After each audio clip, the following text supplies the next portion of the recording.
Bonjour frères et sœurs, soyez puissamment encouragés dans le nom de notre Seigneur Jésus-Christ de Nazareth. Par la grâce de Dieu, nous sommes là afin de pouvoir encore encourager l'église du Gabon, cette église qui ne cesse d'intercéder, cette église qui ne cesse de prier, cette église qui espère en l'action de Dieu pour la restauration de cette nation gabonaise. Oui, nous avons reçu les promesses de la part du Seigneur et notre Seigneur est fidèle et il veille sur sa parole afin qu'elle s'accomplisse. Les desseins de l'Éternel s'accompliront, car qui peut obscurcir les desseins de Dieu? Personne ne peut obscurcir les desseins de Dieu. Et Dieu fera toutes choses en son temps, comme il a décidé, comme il a arrêté. C'est pourquoi ce matin je suis porteur d'une bonne nouvelle. Alléluia. Une très bonne nouvelle pour les enfants de Dieu, pour les intercesseurs, pour les sentinelles, pour les bulldozers de Dieu, pour ces hommes et ces femmes qui n'ont cessé de gémir et qui ne cessent de gémir en attendant le réveil, en attendant l'effusion du Saint-Esprit qui va descendre sur cette nation afin que l'église du Gabon soit restaurée dans son autorité, restaurée dans son mandat, restaurée dans sa mission pour l'Afrique tout entière et le monde entier. C'est pourquoi, frères et sœurs, vous avez vu, j'ai posté hier une vidéo dans le sens de nous encourager par rapport à ce que nous avons reçu du Seigneur comme révélation, par rapport à ce que nous avons reçu du Seigneur comme signe, en rapport avec l'intercession qui se fait, en rapport avec les cris qui se font monter vers le Seigneur Jésus-Christ. Mais malheureusement, un problème de manipulation, nous avons perdu la vidéo, elle a même été retirée. Cette vidéo n'a pas été retirée volontairement, mais il y a eu un incident et finalement la vidéo a complètement disparu. Et donc ce matin, je viens encore par la grâce de Dieu afin de pouvoir rappeler à ceux qui n'ont pas eu l'occasion de suivre la vidéo quelles sont les paroles que Dieu nous a données, quels sont les signes que Dieu nous a donnés qui nous emmènent à être dans l'assurance que quelque chose s'est passé ce dimanche 13 juin 2021 dans le Gabon. Jésus est descendu, frères et sœurs. C'est une réalité pour ceux qui ont les oreilles spirituelles, pour ceux qui ont les yeux spirituels, pour ceux qui sont connectés, qui sont dans l'intimité. Ils ne peuvent ignorer que quelque chose s'est passé ce dimanche et de plus en plus des signes vont se manifester afin d'emmener les enfants de Dieu à prendre courage, à se fortifier parce que la victoire est proche. Alléluia. La victoire est véritablement proche. Et donc, nous disions déjà la dernière fois que Dieu a écouté le cri de son peuple. Le peuple était en Égypte, ils étaient dans la captivité. Et le peuple s'est mis à crier à Dieu et Dieu est descendu non en Égypte mais il est descendu à Horeb. Nous le lisons dans Exode chapitre 3 à partir du verset 3. Alors Moïse dit: je me détournerai maintenant et je regarderai cette grande vision. Et je regarderai cette grande vision. Et je regardais cette grande vision. Pourquoi le buisson ne se consume point? Et Yahweh vit que Moïse s'était détourné pour regarder, et Dieu l'appela du milieu du buisson en disant: Moïse, Moïse. Et il répondit: me voici. Et Dieu dit: n'approche pas d'ici, ôte tes sandales de tes pieds, car le lieu où tu te tiens est une terre sainte. Il dit aussi: je suis le Dieu de ton père, le Dieu d'Abraham, le Dieu d'Isaac et le Dieu de Jacob. Moïse cacha son visage parce qu'il craignait de regarder vers Dieu. Parce qu'il craignait de regarder vers Dieu. Et Yahweh dit: j'ai vu l'affliction de mon peuple qui est en Égypte, et j'ai entendu le cri qu'ils ont poussé à cause de leurs oppresseurs, car je connais leur douleur. C'est pourquoi je suis descendu pour le délivrer de la main des Égyptiens et pour le faire remonter de ce pays-là dans un pays bon et vaste, dans un pays où coule le lait et le miel, dans le lieu où sont les Cananéens, les Héthiens, les Amoriens, les Phéréziens, les Éviens et les Jébusiens. Et maintenant voici, le cri des enfants d'Israël est parvenu à moi, et j'ai vu aussi l'oppression dans les Égyptiens les oppriment. Maintenant donc viens, et je t'enverrai vers Pharaon, et tu feras sortir mon peuple, les enfants d'Israël, hors d'Égypte. Et Moïse répondit à Dieu: Amen. Et voici ce que nous disions hier dans la vidéo que nous avons suivi, la vidéo que pour certains d'entre vous ont suivi. Si vous avez eu la grâce de pouvoir télécharger cette vidéo, je vous encourage véritablement à la partager massivement. Particulièrement aujourd'hui, nous allons un peu poser les choses. Hier, vraiment, nous étions remplis de l'Esprit de Dieu et nous avons vraiment déclaré des paroles fortes, des paroles puissantes afin de réveiller encore les soldats de Dieu, de réveiller encore l'armée de Dieu, de réveiller les cagoulés, les archers, les hommes de main, ceux qui tiennent les épées, ceux que Dieu a appelés pour son œuvre dans cette nation. Et dans cette histoire, frères et sœurs, dans ce récit que nous lisons, nous voyons que Dieu a entendu le cri de son peuple. Nous voyons que Dieu a vu l'oppression que subissaient les enfants d'Israël de la part de Pharaon. Mais voyez-vous quelque chose d'étrange? Dieu dit à Moïse qu'il est descendu. Mais où est-ce que Dieu est-il descendu? Il n'est pas descendu en Égypte, il est descendu à Horeb. Mais les enfants de Dieu étaient dans l'oppression, étaient sous le joug de l'esclavage en Égypte. Mais Dieu décide de descendre pour répondre aux enfants d'Israël. Et le lieu qu'il a décidé de choisir, c'est Horeb. Pourquoi Horeb? Frères et sœurs, je disais déjà dans la vidéo précédente, la vidéo qui s'est effacée, que Dieu est descendu à Horeb parce qu'il avait un rendez-vous avec l'homme de la destinée. Et oui, il avait un rendez-vous avec Moïse. Le peuple criait en Égypte, mais Dieu est descendu rencontrer Moïse afin d'envoyer Moïse pour que Moïse soit le libérateur. Et Dieu est le même hier, aujourd'hui, éternellement. Il n'a pas changé. Et quand il s'est révélé à Moïse, il dit: je suis le Dieu de tes pères. Oui, le Dieu de nos pères qui ont vécu le réveil des années 90.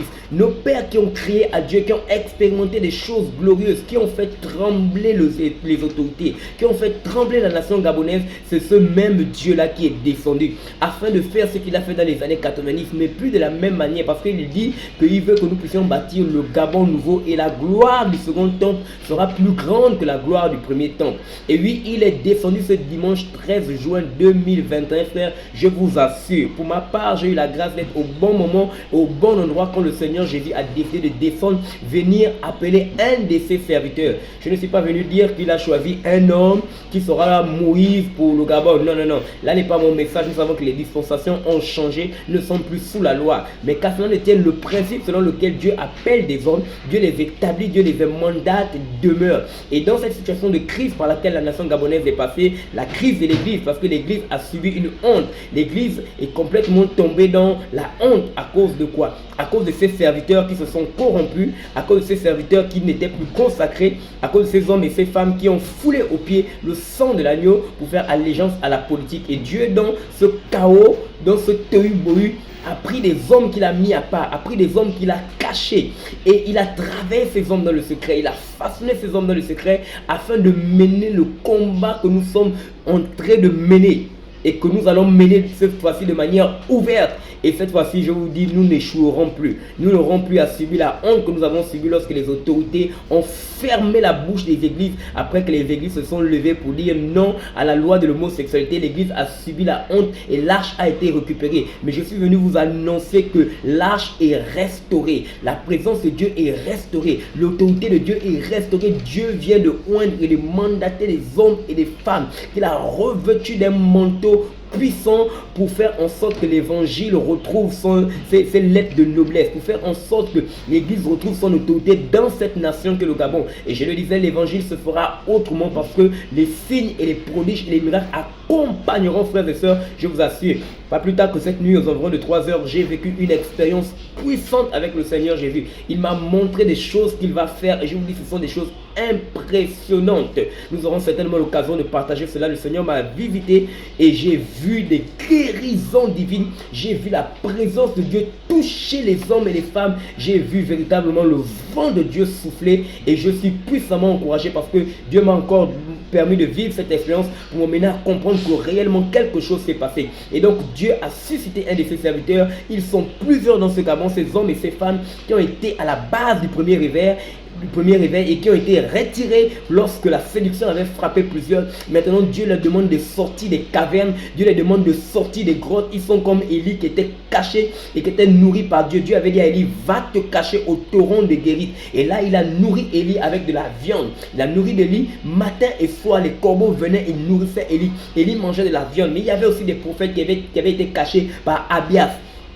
Et Dieu va aussi révéler à Élie qu'il y a 7000 hommes qui n'ont pas fléchi les genoux. Et donc il y avait 3 catégories d'hommes et de femmes à cette époque où les ténèbres avaient envahi la terre, où la nation était complètement sous l'influence de la sirène des eaux, au travers Jézabel et Akab qui avait fait alliance avec Jézabel, qui était complètement corrompu. Ils avaient renversé les autels de Dieu, ils avaient tué les prophètes de Dieu et ils avaient établi les prophètes de Baal. Et nous sommes dans ce contexte. Et l'église s'est mise à prier, l'église s'est mise à chercher la face de Dieu. Et frères et sœurs, nos prières ont été écoutées, nos prières ont été exaucées. Et le Seigneur est descendu et il a commencé à visiter ses serviteurs. Il a commencé à équiper ses hommes et ses femmes. Et lorsqu'ils se lèveront, lorsqu'ils parleront, frères, je vous dis, les signes, des miracles et des prodiges arriveront. Leurs voix se feront entendre. Ils parleront comme Élie a dit: en ma parole, il n'y aura pas de pluie et vous verrez ces signes s'accomplir. Le feu descendra du ciel. Ils apporteront la crainte et la terreur au point que les autorités reconnaîtront que l'église est l'église de Dieu. Et donc, Dieu a suscité ces hommes afin de rassembler les ouvriers de la dernière heure. Les ouvriers de la dernière heure. Nous sommes dans Matthieu 22. Le Seigneur a envoyé des hommes et des femmes travailler dans sa ville. Il y avait des hommes qui ne faisaient rien, qui traînaient dans les rues. Et à chaque heure, ils sortaient. À chaque heure, ils sortaient. Et notre Gabon, notre nation, par rapport au réveil, nous sommes entrés dans la dernière heure. Et Dieu veut susciter les ouvriers. Pourquoi? Parce qu'il y en a qui sont rentrés dans ce champ, qui ont travaillé et qui sont maintenant un peu épuisés, qui sont maintenant un peu fatigués. Alléluia. Et Dieu veut maintenant faire entrer la réserve, une jeunesse consacrée, une jeunesse mise à part, des jeunes qui ont été forgés dans le feu. Ce sont ces 7000 hommes qui n'ont pas fléchi les genoux, qui n'ont pas été nourris par Abias. Malheureusement, beaucoup de prophètes dans ces temps de la fin ont été cachés dans les grottes et ont été nourris par Abias. Je préfère être nourri par Dieu que d'être nourri par Abias. Ce sont des hommes et des femmes qui ont mangé la viande, des aliments solides. Ils n'auront peur de rien. Ils auront le front dur comme le diamant, pour confronter les prophètes de Baal, pour confronter les autorités et marcher avec la puissance de la révélation. Pourquoi? Parce que Dieu nous appelle à entrer dans son champ, mais ce n'est pas n'importe quel champ,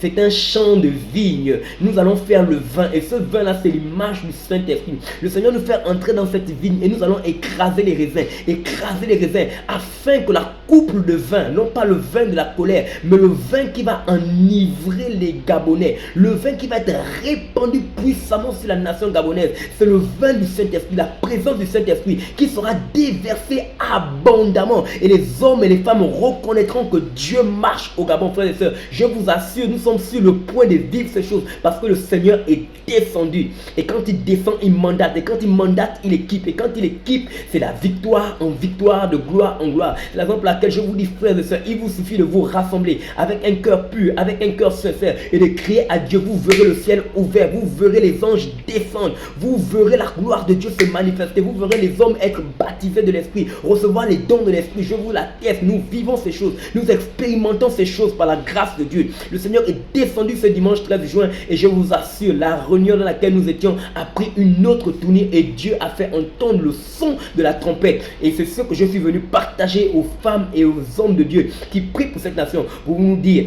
que Dieu a écouté nos prières. Et nous sommes entrés dans le champ ouvrier de la dernière heure afin de répandre le Saint-Esprit abondamment dans la nation gabonaise. C'est pourquoi je vous dis, frères et sœurs, les cœurs seront vivement touchés comme au jour de la Pentecôte. Pierre s'est mis à parler. La Bible déclare qu'il y eut le cœur vivement touché. Il y a longtemps, l'évangile ne touchait plus le cœur des gens. Il y a longtemps, les gens étaient désintéressés par rapport à l'évangile. Mais je vous dis, les gens vont courir dans les églises. Les gens vont courir pour écouter la parole de Dieu. Ils vont chercher la parole de Dieu. Ils auront faim et soif. Même les autorités viendront afin de pouvoir écouter la parole de Dieu, parce que Dieu va restaurer et à restaurer l'autorité de sa parole. C'est pourquoi je nous invite, frères et sœurs, à ne pas nous relâcher, à ne pas nous décourager. La devise, c'est zéro péché, zéro souillure, zéro découragement, zéro fatigue. Nous sommes entrés dans le champ de Dieu et nous voulons travailler ardemment. Et quand on parle des ouvriers de la dernière heure, frères et sœurs, vous savez, quand vous êtes pris dans une entreprise, que vous arrivez, vous êtes zélés, et ces ouvriers de la dernière heure sont zélés, ils ont le feu, ils vont venir booster les choses, ils vont venir renverser les principes qui étaient établis, parce qu'ils sont animés d'un zèle nouveau, ils sont animés d'un feu nouveau, ils sont animés de l'esprit qui avait animé Josué et Caleb. Le Seigneur déclare dans les Écritures que Josué et Caleb ont été animés d'un autre esprit. Ils n'ont pas eu peur des géants, ils n'ont pas eu peur de conquérir Canaan, et Dieu leur a récompensé. C'est pourquoi soyez puissamment bénis, soyez puissamment encouragés. Le Seigneur a écouté nos prières, il nous a exaucés, il est descendu visiter ces hommes et ces femmes qu'il avait cachés pendant longtemps, et il va continuer comme ça de les donner de sortir. Je ne sais pas où ils sont, mais pour ma grâce, j'ai eu la grâce de pouvoir être au contact de quelqu'un qui a réellement été appelé de Dieu pour cette nation, le Gabon. Je ne vais pas faire l'apologie des normes, mais je veux reconnaître les principes selon lesquels Dieu mandate, Dieu établit, Dieu choisit des hommes. Et ils sont beaucoup dans cette nation gabonaise. Je vous assure, ils sont beaucoup d'hommes et de femmes qu'on ne connaît pas. Ce sont des tisbites. Ils apparaîtront de nulle part. On ne saura pas dans quelle école théologique ils ont été formés. On ne saura pas dans quelle église ils ont été affermis. Mais la puissance de Dieu les accompagnera. De même que Dieu m'a montré une jeunesse en feu. J'ai vu, frères et sœurs, il n'y a pas longtemps, une vision où des flammes de feu énormes étaient sur la tête des jeunes chrétiens, des grosses flammes de feu. C'était le réveil, c'était une réunion et le feu était descendu, ça les embrasait au point où la gloire rendait même des hommes et des femmes fous. La folie les attrapait parce qu'ils n'avaient jamais vu une telle gloire, ils étaient dépassés. Et ce que le Seigneur a dit, il le fera. Soyez puissamment bénis, soyez puissamment encouragés, que la gloire soit rendue à notre Seigneur Jésus-Christ de Nazareth.